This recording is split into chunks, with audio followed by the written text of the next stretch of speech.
Marami po ngayon ang mga post circulating online tungkol po sa reklamo nila dito sa kani-kanilang bill sa kuryente, nadagdagan daw po yung singil. Ngayon, sa iba sa mga post, nakikita ko po, merong mga nakalagay na line items. Meron po ditong senior citizens, fit all renewable, GEA all renewable at lifeline charges na para po sa ilang ordinaryong consumers parang hindi malinaw sa kanila bakit sa amin ikinakabit ito. Ang tanong po ng marami, ano daw po ba ito at bakit nga ba sa aming mga consumers ito sinisingil? Pwede po ba nating ma-explain isa-isa ito? Okay, sige po. Yun pong mga charges na yun, meron pong basehan po sa batas yan. At saka yung pong iba, no, matagal na pong sinisingil yan. So hindi na po bago ito.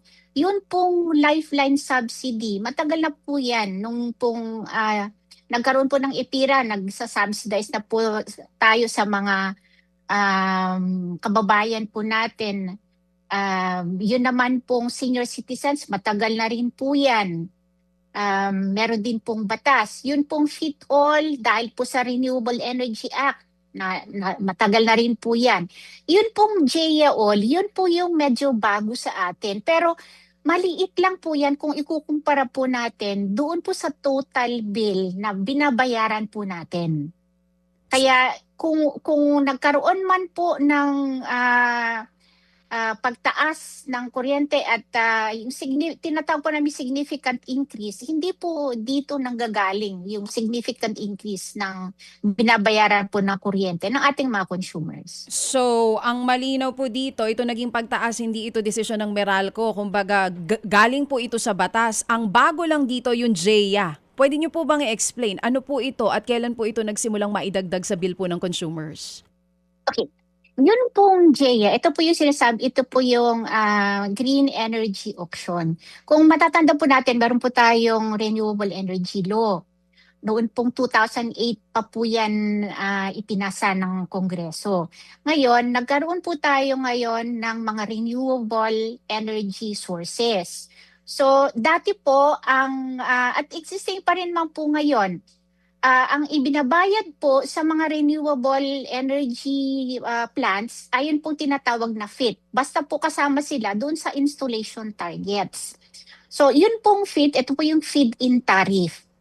So ito po yung para po magkaroon po ng incentive, yun pong mga renewable energy developers na mag-put up po ng RE plants, ay binibigyan po sila ng special rate para po makakompete po sila dun sa mga existing na mga conventional plants.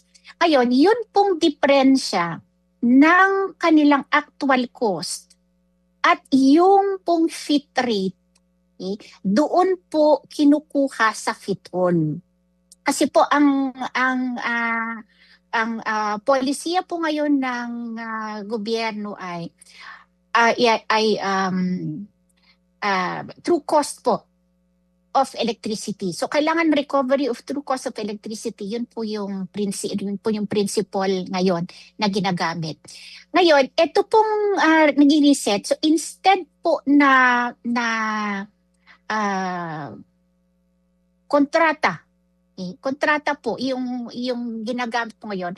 Meron pong ibang methodology of getting po yung mga RE plants. So ito po yung tinatawag nilang auction. So it's green energy auction.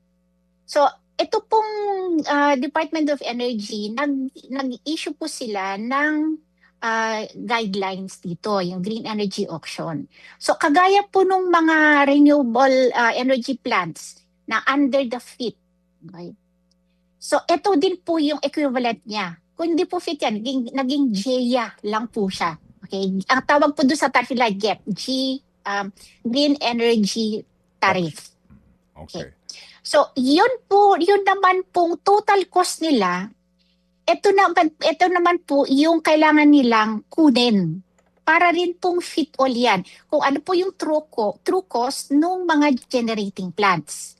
Na dati, nandoon lang sa mga kontrata, dito naman po sa auction. So, yun pong diferensya ng total cost at saka yung rate nila ay yun po yung kinukuha sa Jaya All. Mga kapatid, para sa iba pang mga balita at impormasyon, sundan niyo po kami sa X, Instagram, Facebook at syempre sa TikTok, True Network PH. Mag-subscribe din po kayo ha sa aming YouTube channel, True Network. May website din po tayo, truenetwork.ph, at pwede nyo rin po kaming mapanood sa Channel 19 ng aming True FM TV. Lagi pa rin makinig sa radyo dito po sa 105.9 True FM dahil dito, lagi po sa'yo, kapatid. Ito tayo sa